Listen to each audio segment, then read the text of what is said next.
Hello, enjoy listening on my channel. My name is Ангеліна Кріхелі and I am a writer from Ukraine.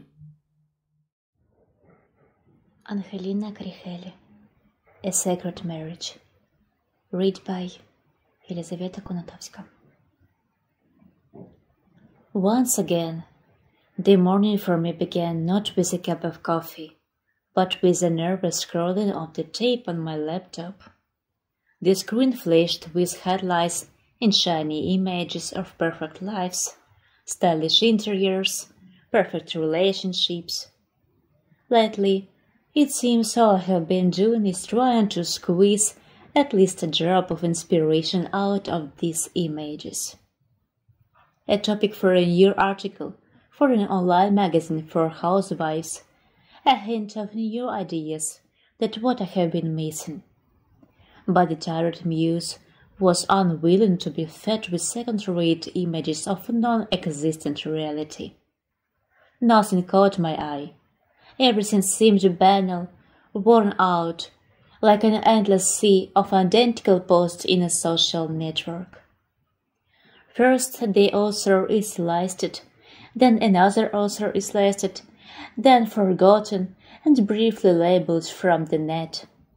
Then even the text and meaning is changed, but people still read, admiring and discussing.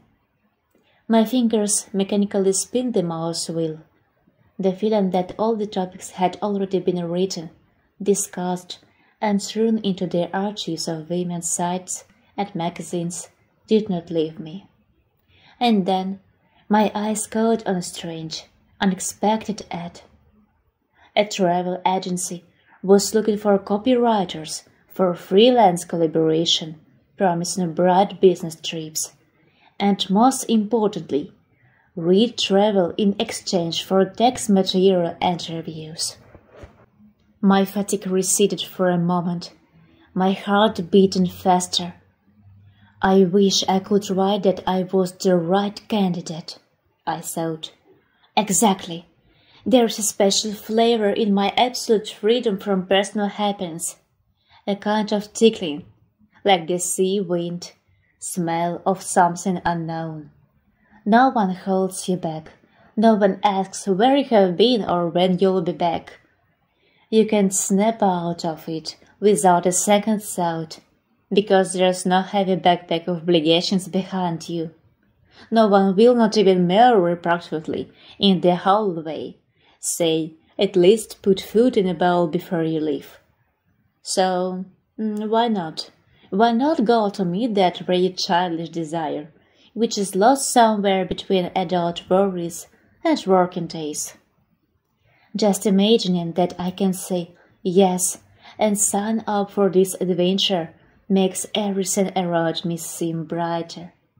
Just imagine mountains, sand underfoot, ruffled hair against the setting sun, and the main thing, no frames, no duty and must, only my own want. What if I find something more than just good material for an article? My heart sinks, my fingers hover over the keyboard for a moment, and my eyes greedily absorb every detail of the photos flashing on the screen when I decide to click on the link in the ad. One after another, mountain landscapes, turquoise oceans, ancient cities, where every stone on the sidewalk seems to keep its secrets. These are not even tours. They are doors to worlds so different, but equally alluring. My God, it's incredible! I stare at each photo as if it were a window through which I could step and find myself in a place where the light is becoming tangible, where you can breathe. Good. Where we're not? Well, I'll fix that to show up there. Somewhere inside, a wave of excitement rises, almost childlike. I want to be there, in every corner of this place. Lightless, that's what I want. Well, let's try to approach it from the other side. Sitting down, and discreetly writing a resume is boring and too straightforward. No, it's not at all about what I want to convey. If I'm really going to write about countries and cities, people and events in a way that makes the reader feel the pages of a guidebook rustling beneath their fingers, I need to start with writing that will make their own heart race in anticipation. I open a new document, and instead of template, "Good afternoon, I would like to," I write, "Hi, I'm Vlada, and I can tell you about traveling in such a way that every morning you start with this thought, where would I like to go now?"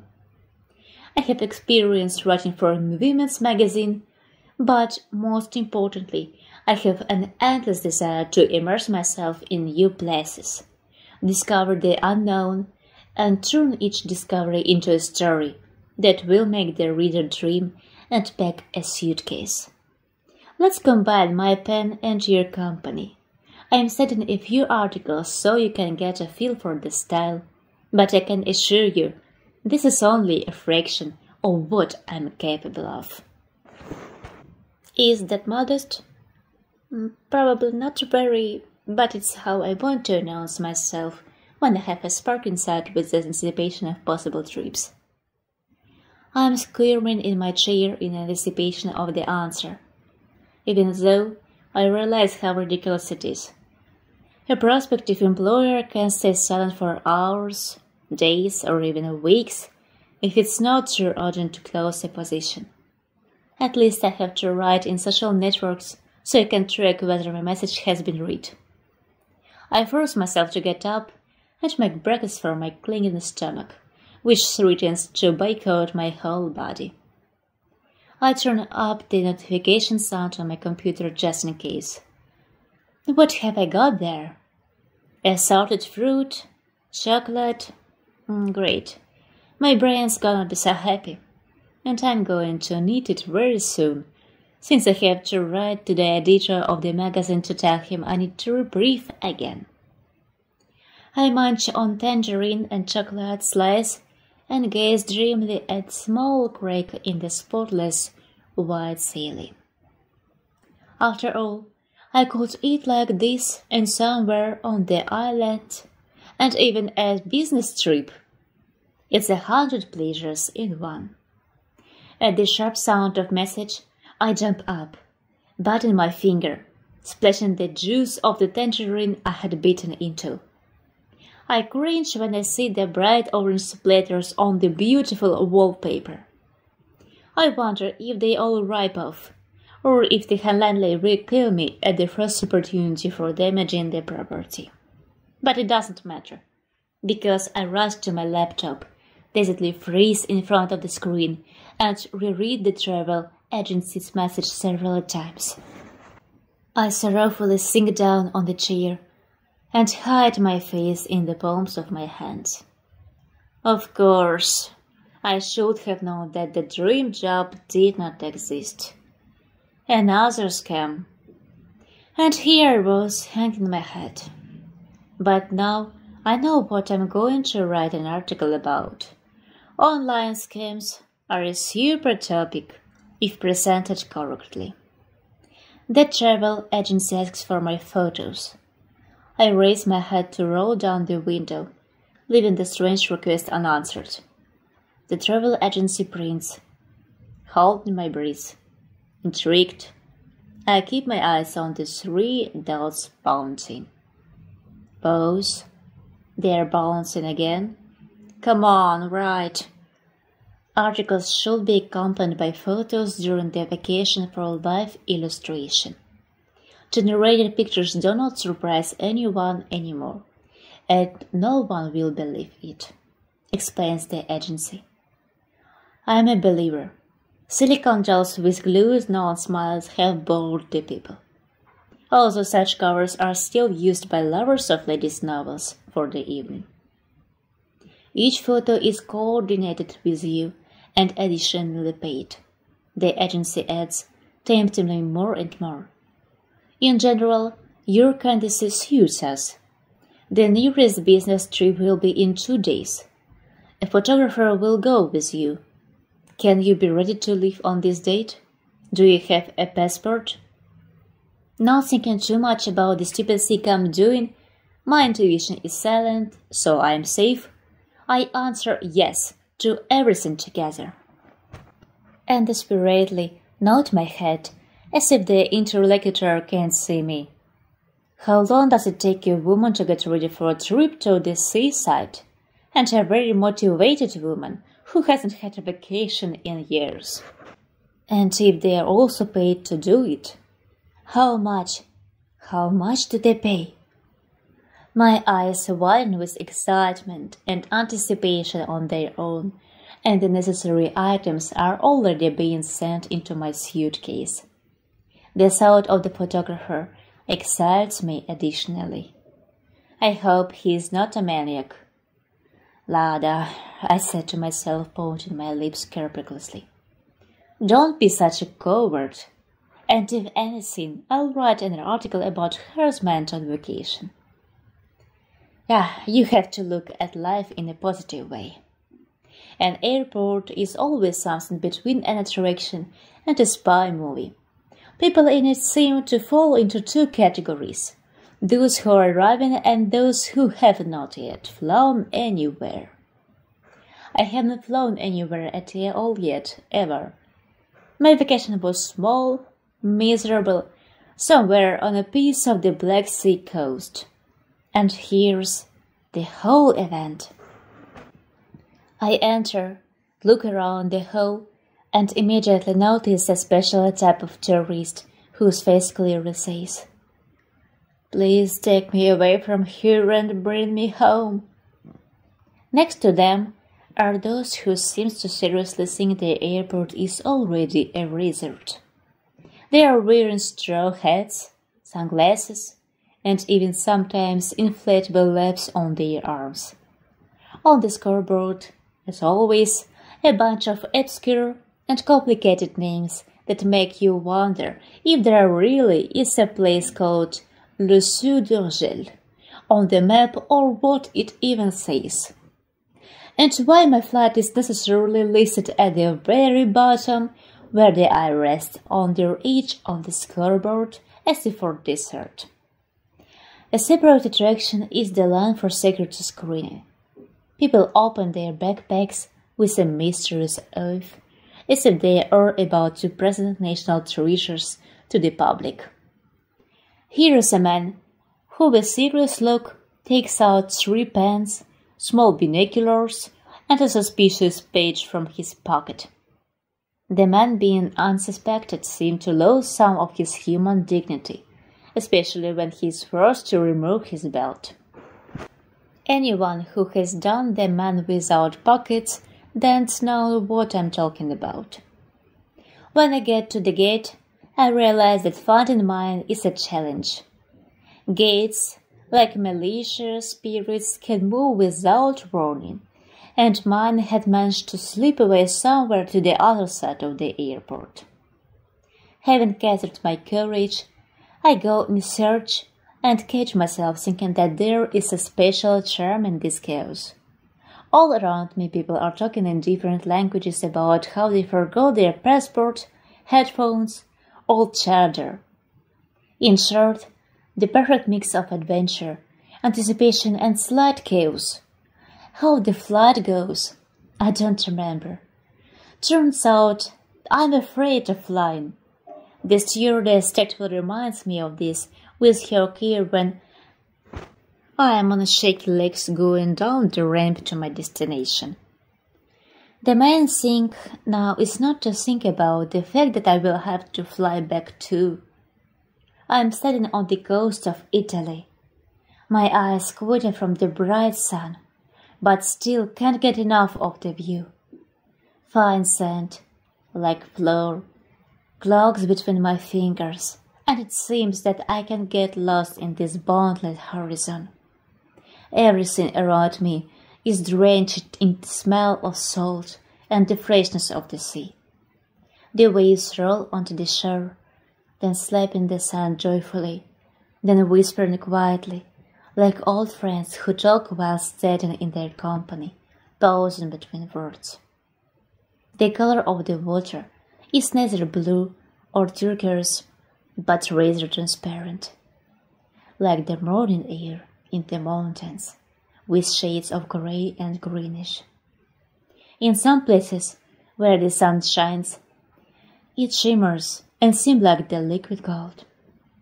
The wind plays with the sails of the boats, all time driving them toward land like birds driving for the shore. And after all, I used to describe these landscapes in latest articles from fantasy and from pictures on the net, photos of other travels. On this age of technology and deception, there are not many people on the beach. Mostly some locals, vacation families, a couple of tourists in brightly colored swimsuits, men doing water sports, and just the kind of place where you don't want to rush. I can't stand, just watch and feel this cozy corner of the world absorb all thoughts and worries, erasing them.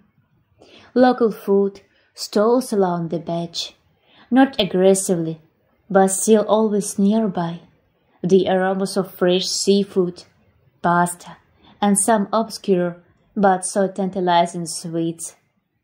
How it smells like fresh fish and tomatoes laced with spices, as if Italy itself is preparing your breakfast. Someone tunes a guitar, and its first chords echo in the air, bringing relaxation. "Are you Vlada?" A low masculine voice behind me, scaring me and enveloping me in a web of charisma at the same time. I turn around, holding my charming head with one hand, and stare at the long lens of the camera. I slide my gaze upward. A dimple on desolation, a smug smile, a straight nose, eyes sparkling with cheerfulness. "Are you Alex, the photographer?" I asked to smooth over the awkwardness of the moment. So just as obvious, considering the giant photographic art staring at me. He grins understandingly, following my gaze. "It's me," he says. "I have been after this lens for a long time. It's almost priceless to me." I nod. I don't know anything about that kind of technique, and I have never worked with partners before. Alex, as if it reads my fears and doubts, immediately assures me that the time will pass pleasantly and unnoticed. At the same time, he smiles playfully, having decided that I can afford to spend one day for personal rest. I go to explore the hotel room. The photographer's apartment is next door to mine. It's very convenient. For work. My new colleague says ambiguously, and I check on my prepared response when I look at him. At a joint dinner in a restaurant on the first floor, I learned that the hotel belongs to the owner of a travel agency, and the photographer himself has been with the company since the first day of its creation, which certainly adds to his value in my eyes.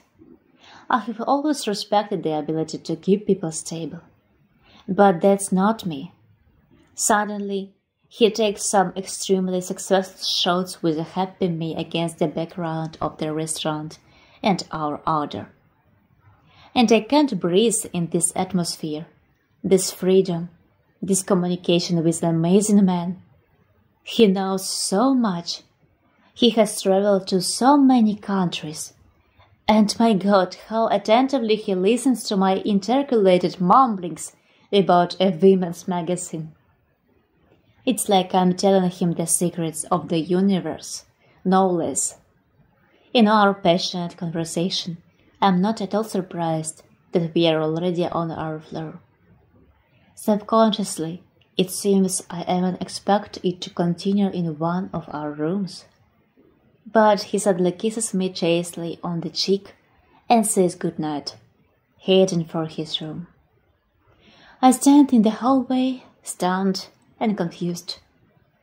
No, he is still amazing. I shall definitely praise his leadership. Why? I'm surprised at myself. I'm sad that there was no follow-up. But I'm also glad that my colleague didn't turn out to be a womanizer, ready to take the first woman he met into his bed. Coming out of the shower, I find a message from my new boss. He wants to know if I'm okay. How was my flight? How am I doing? Have you made the photographer yet? I think I'm in heaven. I tell him straight up that I'm thrilled. I'm whipping the text. If I'm too ecstatic, I'm going to lose myself. I write that everything's fine. Too dry. In the end, I praise Alex and local beauties in a veiled way. With a sense of accomplishment, I turn off the light and fall into a momentary sleep. The excessive emotion is followed by a headache in the morning. I stare, shocked at Alex in front of my door, holding out medicine in his open palm. Is he a psychic? It always helps me after a flight, he shrugs. He gives me half an hour to pack and meets me at the restaurant for breakfast. It's not the first time he's been here. I recognize it when the waiter serves him with special care, addressing him by his name and patronymic. But the copywriters are always new. Is it important for me to know the reason for their dismissal and the secret of their success? Absolutely. But it's even more important not to stop talking. And even when we are already walking along the beach, he takes pictures of me periodically at the most unexpected moments. You want to catch me by surprise? I exclaim indignantly, wringing my wet hair, standing on the huge rock in a razor petticoat pose. Catching the naturalness and the light. Here, look. He holds out the camera to me, and I blush with shame. I accused a decent man of God knows what. Today I can easily hold the camera in my hands without the intimidating size of lens. These shots are incredibly successful, dynamic, bright, intense, and I'm a hottie, of course. Tucking the camera, he lingers his hand on mine. I'm trembling with anticipation, but he gives me his other hand, helping me down and leads me along the shore, telling me heartwarming legends of local places. His eyes were a whole world that I couldn't forget in a second, yet felt on a skin and heart level. He stood a few steps away from me, seemingly the same, with camera in hand, unchanging smile. I felt his presence much more vividly than all the surrounding scenery. He told me about his photos, about how important it is to find that moment when a person can be himself, without masks and deliberate gestures. And I, almost forgetting about our conversation, thought only about how easily it was to be with him. It was something inexplicable that enveloped me at every step. It felt like I was in some other time where he and I had become part of something big and beautiful. Against the background of this coast, these burning horizons and the sea, I suddenly realized that all my dreams of travel and wanderings had no meaning if there was no one to share this moment with. Alex became the person with whom I felt, not in conversation, but in silence. There was no time, no kilometers that had passed, and there was more hidden in that than I could ever have imagined. Sometimes his gaze lingered on me, but not in the way I was used to. It was like he was watching me change, like he was catching every sound, every movement, and he wasn't expecting me to react.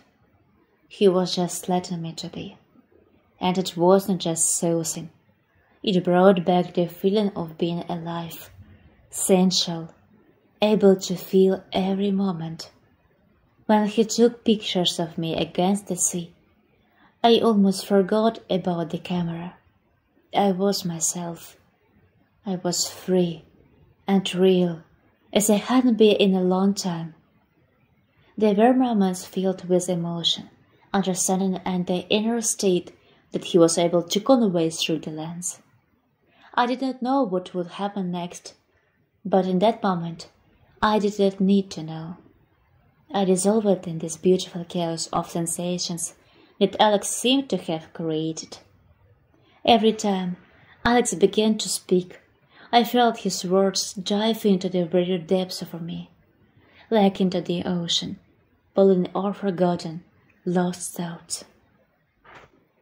He spoke with that unusual calmness that made me forget everything around me, and I looked in his eyes for answers to questions that I hadn't even been interested in before. One evening when we sat down at a cafe on the waterfront, I noticed that his camera was lying idle.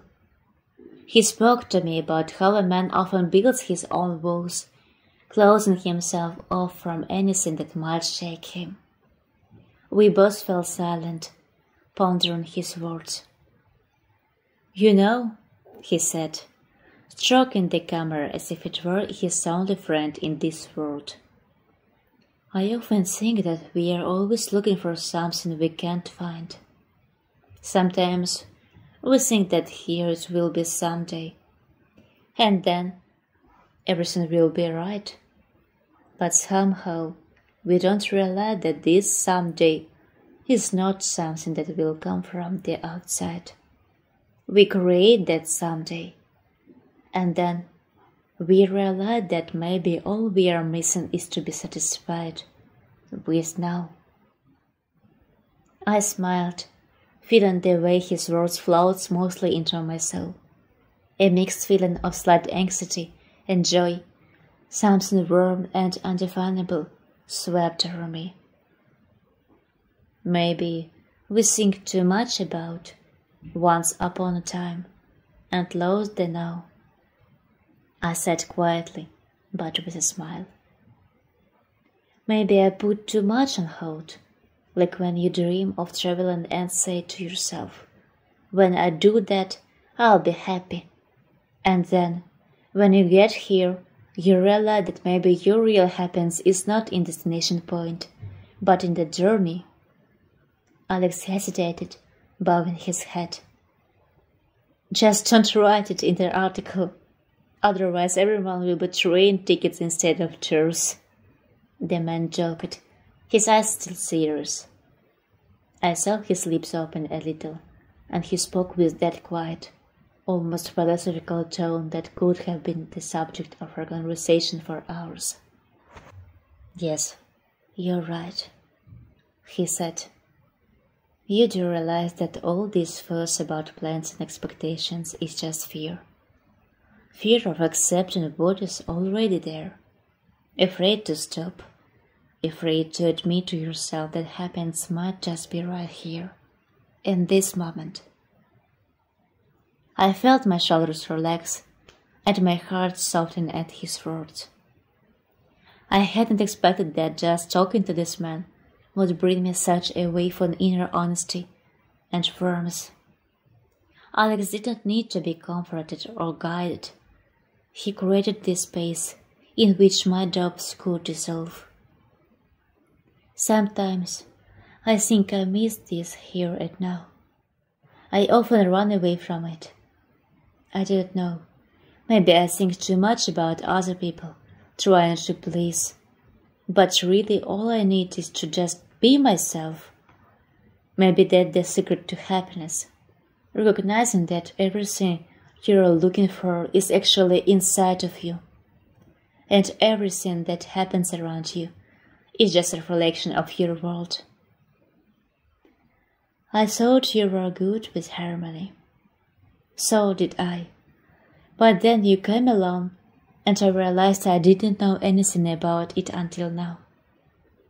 Why do your loved ones call you Lada? You said something else.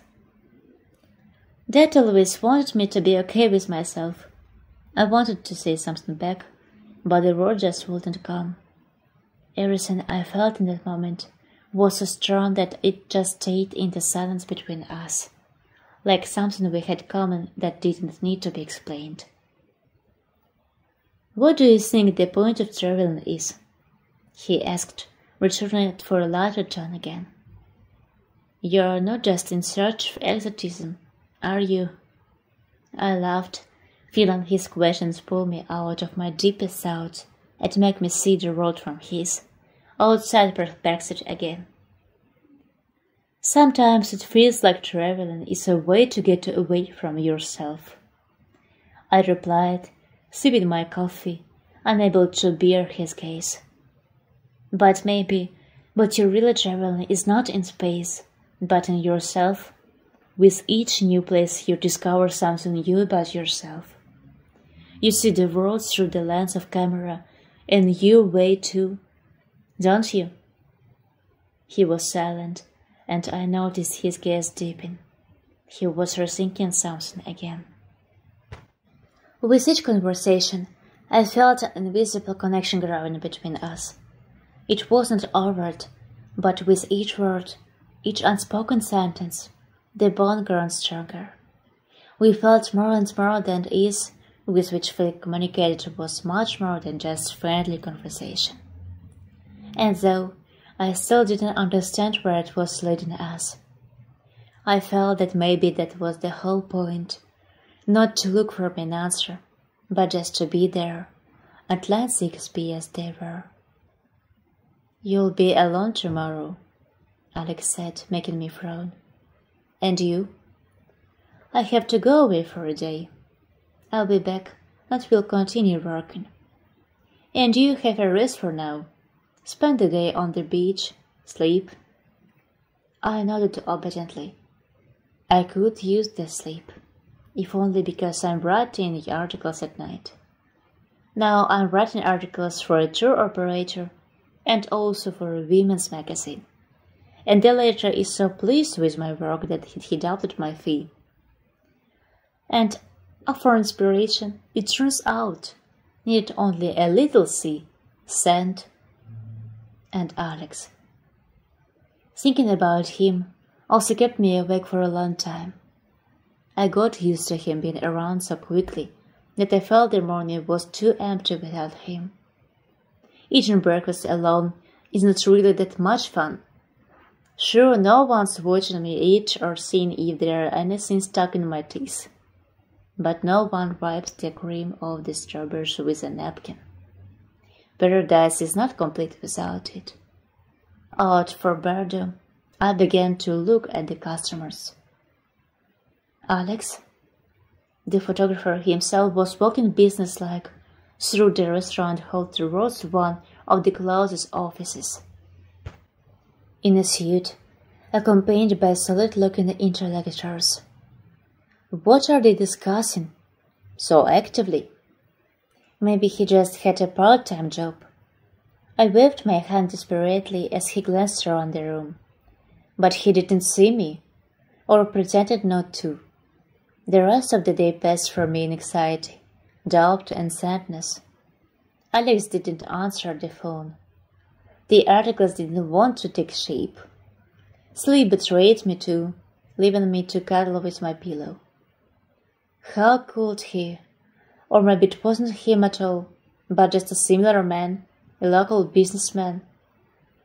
When he knocked on my door in the morning, I flew off the edge of the bed, where I was sitting in impatient anticipation. I opened the door and froze. Alex was staring at me silently, as if he saw something more than I could imagine about myself.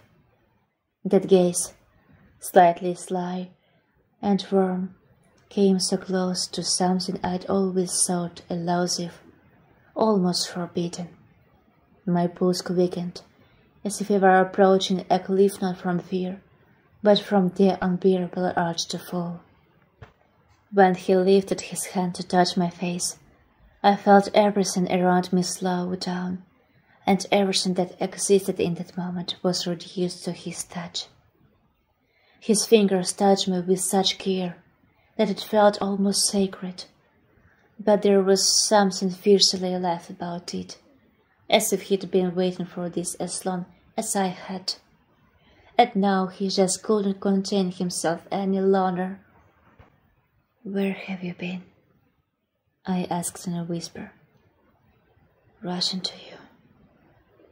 I don't know why now what took the first step toward me. It happened so naturally, as if we both knew every nuance, every move beforehand.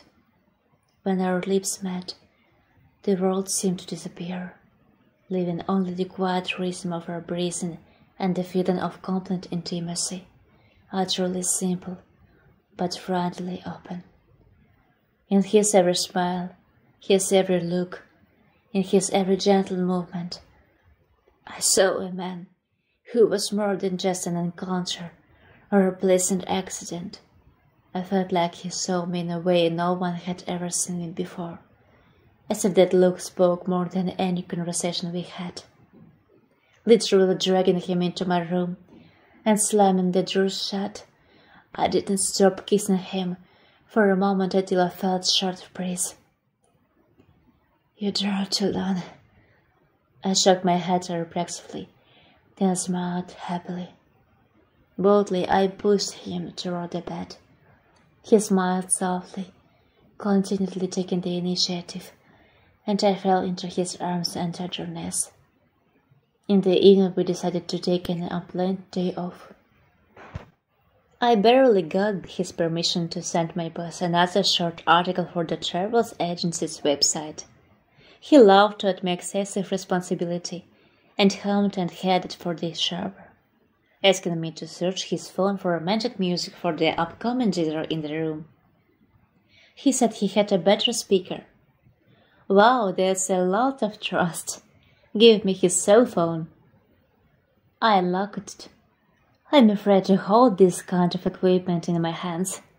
His equipment is very expensive, even by the looks of it. His labor must be well paid.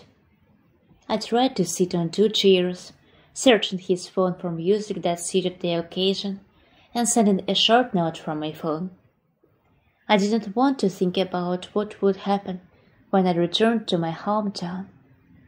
Besides, he was desperately jealous of the girls who might go with him on his next business trip. I wonder if he sleeps with all copywriters. No, I feel like we have a special relationship. It's so warm and trusting and light and so romantic. Suddenly, a message came to his phone. He's got a simple sound in his alerts for such a cool phone. Wow, what's that? I looked from his cell phone to mine and back again when I saw the fragment of my message. What the hell is it? Hearing a noise from the shower, I slowly raised my head, sliding my gaze on my favorite man from his feet to his frowning eyebrows. Alex, what is it? I clarified confusedly. Lada, don't jump to conclusions, please, he said calmly, taking a step toward me. The water droplets were rushing down his naked torso to the perfectly white towel tied around his waist. As he reached out to pick up his gadget, it beeped again, revealing the first word for a message from a caller signed very succinctly, "Wife." Not knowing whether to cry or laugh, I froze in a stupor with mute question in my eyes. Alex, it seems, saw only the last notification. He began to explain. Yes, I'm married, Lada, but this doesn't mean... No, it does, I shrieked hysterically, stepping aside, away from him, so that I wouldn't be so drawn to him, so I wouldn't surrender under the pressure of his charm, his magnetism, and my crush. I thought you said you were free, I mumbled, glancing down at his hand. The man who seemed suddenly a stranger nodded confidently. But you're not. She is not. We all have our own lives. Besides, I never really ever experienced. He reached out his palm to my face, but I pulled back. No. Where are my messages to the chief coming to you? Oh, that. He ran his palm tightly through his wet hair and turned away, heading for the panoramic window on the other side of the room. Obviously, because I'm your chief. I don't understand. I shook my head. How is it possible? That's a stupid question. After all, my brain had already put the whole picture together. Expensive equipment, confident demeanor, excellent knowledge of the true business from the inside. From day one with the company. And he didn't show up yesterday, and I did not mistake him for anyone else. I was really looking for a copywriter for the company, Alex explained very honestly. Then you wrote, and I realized that I couldn't think of a better option. Option for entertainment? I asked with pain in my voice. I couldn't hide it. Don't twist it, he said irritably. He seemed to be tired of the conversation. I'm quitting, I said weakly, gathering the rest of her willpower to leave immediately, before I lost herself in his gaze. Alex shuddered, but did not turn around. I'll pay for the tickets and you work for the spirit, he answered deftly. The way his words sounded hurt his ego. What kind of work was he going to pay for? How humiliating. On the other hand, are the articles written? They are. Is the chief happy? Delight? Then it's his problem that he is in charge. I have no intention of giving away my labor. All right, I challenged, heading for the exit. Where are you going? He grinned wickedly, turning to me. It's your room. Really, it was stupid. I stopped in the middle of the room, looking around of the furnishings, as if the expensive furniture and decor could tell me what to do next. Lad, don't go. My marriage is a business transaction, that's all. I can't dissolve it, but there was never anything between my wife and me. Judging by the look that escaped your eyes for a moment, that's not true. Or not quite true. Except for a wedding night of hers. He corrected himself, noticing my skepticism. You deceived me about more than that. But that little lie did not hurt you in any way. I want to be alone. As soon as I whispered these words in a faint voice, Alex nodded calmly, threw off the towel and threw rope over his naked body, and left the room, without saying goodbye. Leaving me his things, and taking my heart with him. If I don't leave immediately, I can hardly resist the temptation to believe what he says. And how can you trust someone who lied once? Why would I want a relationship that's doomed to fail? But if I leave, we'll be able to forget him. Can I start my life over? After all, loneliness after his company will simply suffocate and eat me with double force. Having drunk a lot, I stayed in the room for dinner, so that I would have to face him again. At breakfast, the porter brought 2 envelopes on tray, in addition to the traditional food and drinks. Left alone, I opened each in turn with trembling hands. In front of me on the luxurious bed were a plane ticket and keys with a note.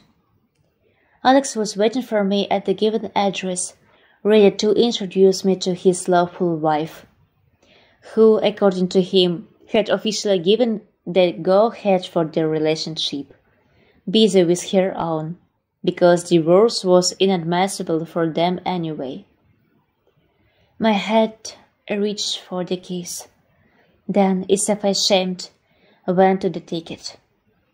My mind, heart, experience, consciousness, soul, and body shouted something different. They were pulling me in different directions, like a swan, a crab, and a pike risking to tear me to shreds.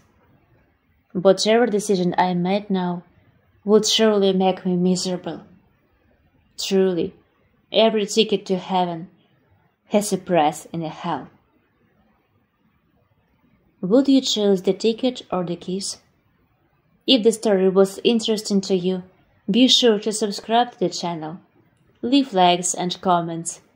There will be a lot of psychological stories and novels here. Thank you for listening.